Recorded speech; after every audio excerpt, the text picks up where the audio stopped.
Please proceed. Thank you, Mr. Speaker. I found myself last night just angry. I'm angry about this bill. I'm angry about the way the debate went yesterday.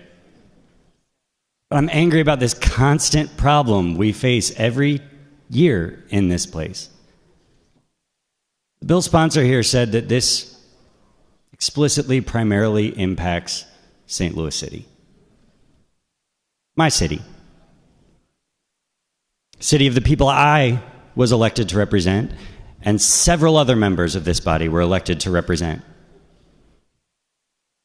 Take a look at how all of us voted on this bill yesterday. Yesterday, I heard the bill sponsor say, there were 200 homicides in the city of St. Louis last year, and you want me to do nothing about it?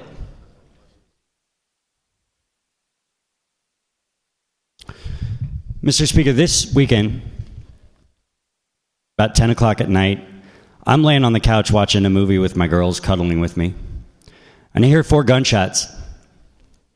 And I have to run outside my front door because my neighbor was just shot in his car.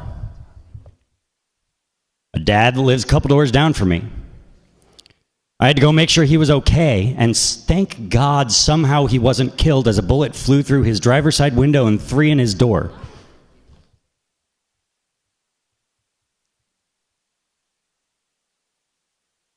I had to show the doorbell cam to the police and sit and talk with them as they got there, and they did a great job. They showed up fast. They were thorough.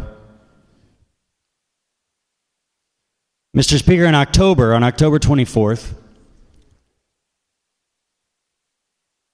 a young man walked into Central Visual and Performing Arts High School with an AR-15, shot his way in, and started shooting. My niece is a teacher at that school. Had to hunker down in a classroom to try and keep kids in line so they didn't run out the door, stayed quiet, as he tried to go through each door to kill people. A young girl, Alexandria Bell, was killed. A beloved teacher, Jean Kushka, was killed. And by a miracle, no others were killed because the rifle, thankfully, didn't work a bunch of times. And thankfully, a whole bunch of experienced police officers just happened to be right down the street at a funeral that morning.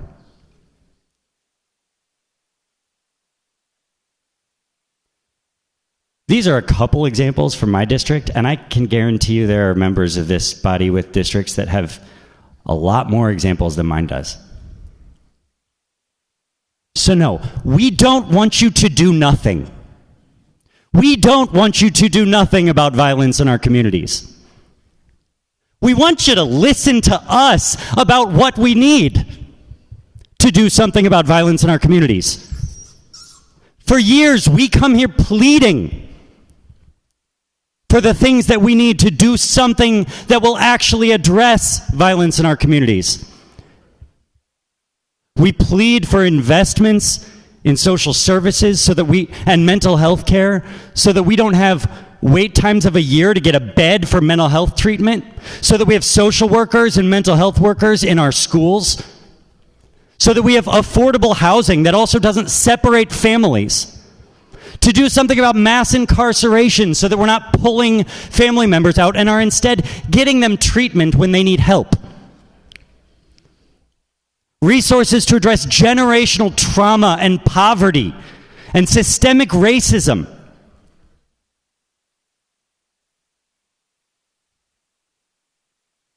And we ask you for common sense laws on guns.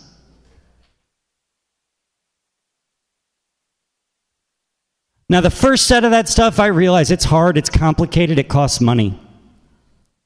It's hard.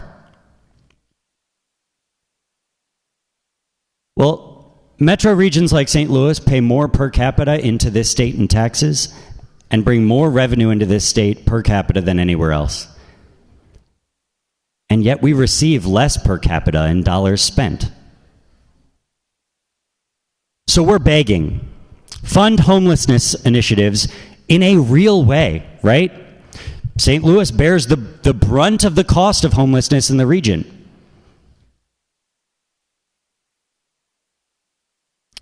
But no,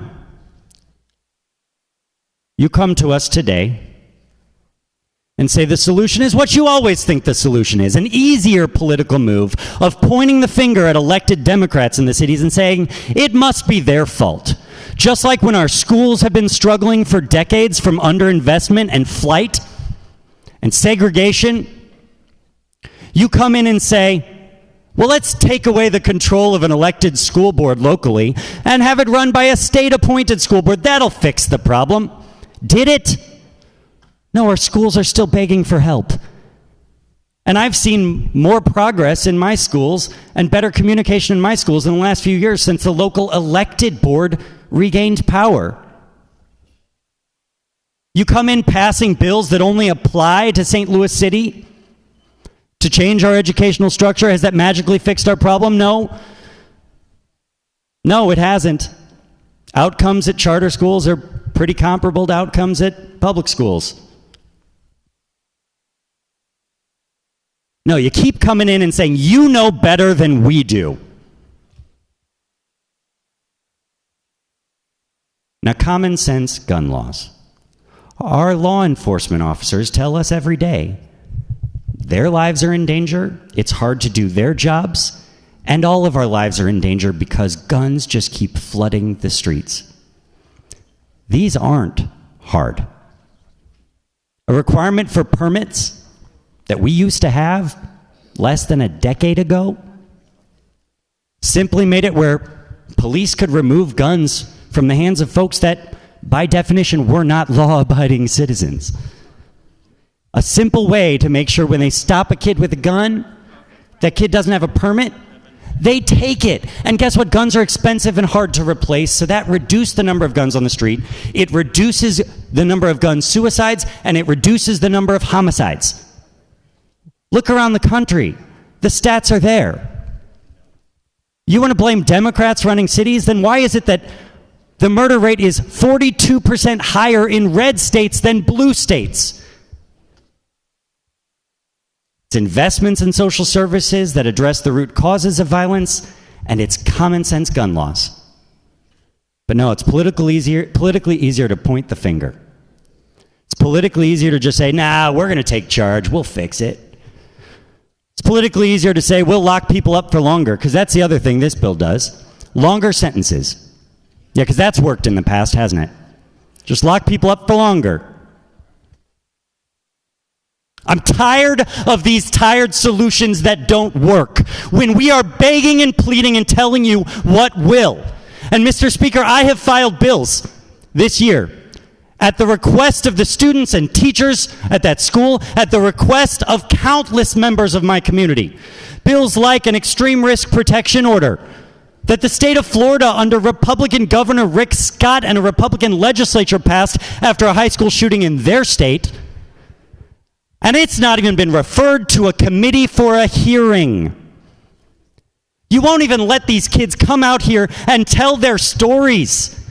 You don't want to hear what we have to say because you know what's best, and a state-appointed board and a state-appointed prosecutor, they'll know best. They don't even have to live in our city. I'm sick of it. Now, you do have a couple gun provisions in this bill, don't you?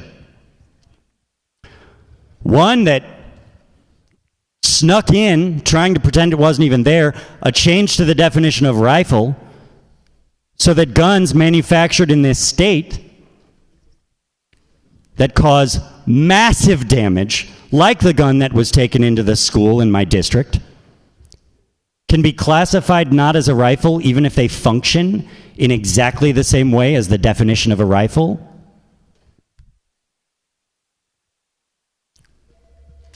Or we've got a change that allows felons to carry guns. Yeah, that's in this bill. And you all couldn't even find it in you to vote for something a committee in the interim, bipartisan, agreed on, that kids shouldn't be carrying guns down the street. Gentlemen, your time has